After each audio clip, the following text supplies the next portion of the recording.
इस वीडियो में नियोजन का रिवीजन करेंगे। क्या क्या टॉपिक्स हैं जो हम इसमें रिवाइज करेंगे। नियोजन का क्या अर्थ है, उसकी विशेषताएं, उसका महत्व, उसकी सीमाएं और नियोजन प्रक्रिया।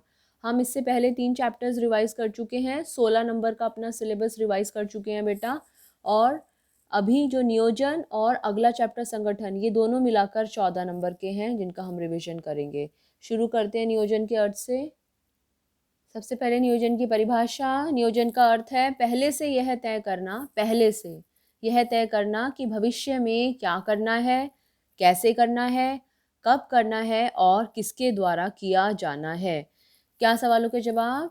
क्या, कैसे, कब और किसके द्वारा। फिर इसके आगे आपको क्या लिखना है? हम जहाँ हैं और हम जहाँ जाना चाहते हैं। हम पुल के इस पार हैं और हम पुल के उस पार यहाँ पर जाना चाहते हैं, किला फतेह करना चाहते हैं। इसके बीच की दूरी को तय करने में नियोजन हमारी सहायता करता है। ये परिभाषा तो आपको याद करनी ही करनी है।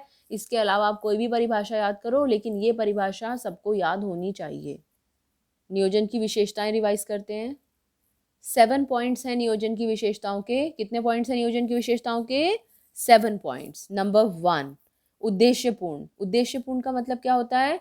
किसी के लिए भी एक्सप्लेनेशन हो सकता है और भी बहुत जगह उद्देश्यपूर्ण वर्ड आएगा। तो नियोजन उद्देश्यपूर्ण है क्योंकि यह सदैव किसी ना किसी उद्देश्य की पूर्ति के लिए किया जाता है। हमेशा किसी न किसी उद्देश्य को पूरा करने के लिए नियोजन किया जाता है। सेकंड, प्रबंध का प्राथमिक कार्य है। प्रबंध के टोटल कितने कार्य होते हैं? 5। कौन कौन से? नियोजन, संगठन, नियुक्तिकरण, निर्देशन और नियंत्रण। इनमें से नियोजन जो है वो प्रबंध का सबसे पहला कार्य है, सबसे पहला, और बाकी सभी कार्यों का आधार भी है। तो याद रखना है कितने कार्य हैं? 5, और इन 5 में से सबसे पहले कौन सा कार्य किया जाता है? नियोजन। यही बात हमें एक्सप्लेनेशन में लिखनी है। तो सेकंड पॉइंट क्या है? प्रबंध का प्राथमिक कार्य है, ये प्रबंध का सबसे पहला कार्य है और बाकी कार्यों के लिए आधार प्रदान करता है। तीसरी विशेषता, सर्वव्यापी है। जब भी बेटा सर्वव्यापी का एक्सप्लेनेशन हमें लिखना है, हमेशा हमें क्या लिखना है? हर तरह के संगठन में, संगठन के प्रत्येक स्तर पर। कितने स्तर होते हैं संगठन में? 3। कौन से?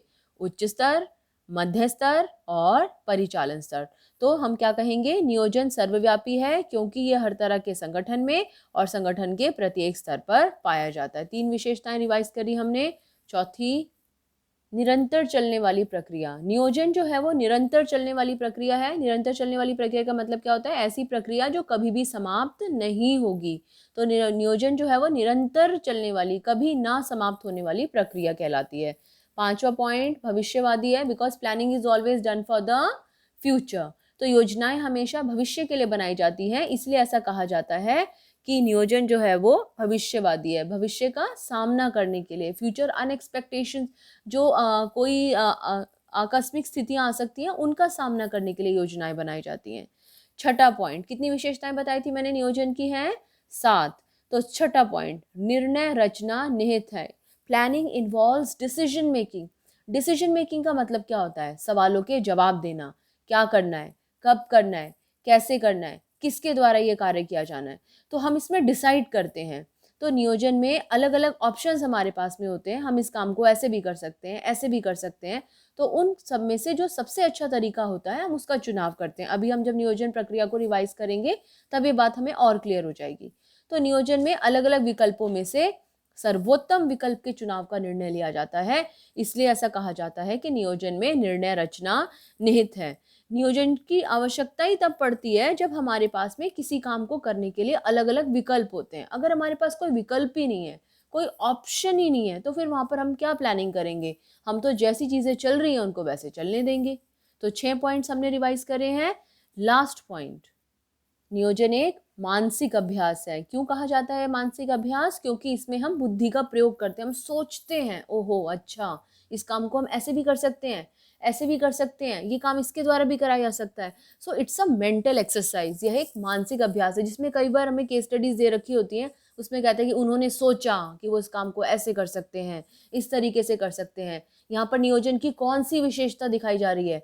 तो आप बहुत आसानी से बता सकते हैं कि नियोजन एक मानसिक अभ्यास है। इस विशेषता की ओर उनका ध्यान जा रहा है।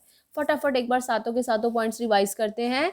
क्या क्या पॉइंट्स हैं? सबसे पहला, उद्देश्यपूर्ण है, हमेशा किसी न किसी उद्देश्य की पूर्ति के लिए। दूसरा प्रबंध का प्राथमिक कार्य है। प्रबंध के कितने कार्य है? 5। उन सभी में सबसे पहला और बाकी सभी कार्यों का आधार।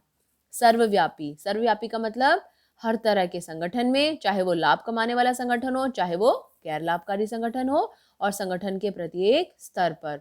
फिर निरंतर, कंटिन्यूअसली चलता रहता है। फिर भविष्यवादी, सोमवार को हम बुधवार के बारे में सोच रहे हैं, आज हम तब के बारे में सोच रहे हैं जब आपके एग्जाम्स होंगे कि कैसे रिवाइज कर पाएंगे, क्या आप सिलेबस कर पाएंगे कि नहीं कर पाएंगे। निर्णय रचना निहित है, और निर्णय लेने की बात कब आएगी? जब हमारे पास किसी काम को करने के लिए बहुत सारे विकल्प होंगे, तो उन विकल्पों में से सर्वोत्तम विकल्प का चुनाव करना निर्णय लेना कहलाता है। और लास्ट वाला पॉइंट मानसिक अभ्यास है। मानसिक अभ्यास का मतलब सोचने समझने वाला काम है। तो वीडियो को पॉज करो, देखो आपको इसमें से 7 पॉइंट्स में से कितने पॉइंट्स याद आए। और बेटा इनका एक्सप्लेनेशन पता होना बहुत ज़रूरी है। Only then you will be able to solve the case studies. Next video में हम नियोजन का महत्व डिस्कस करेंगे। Till then, God bless you, thank you.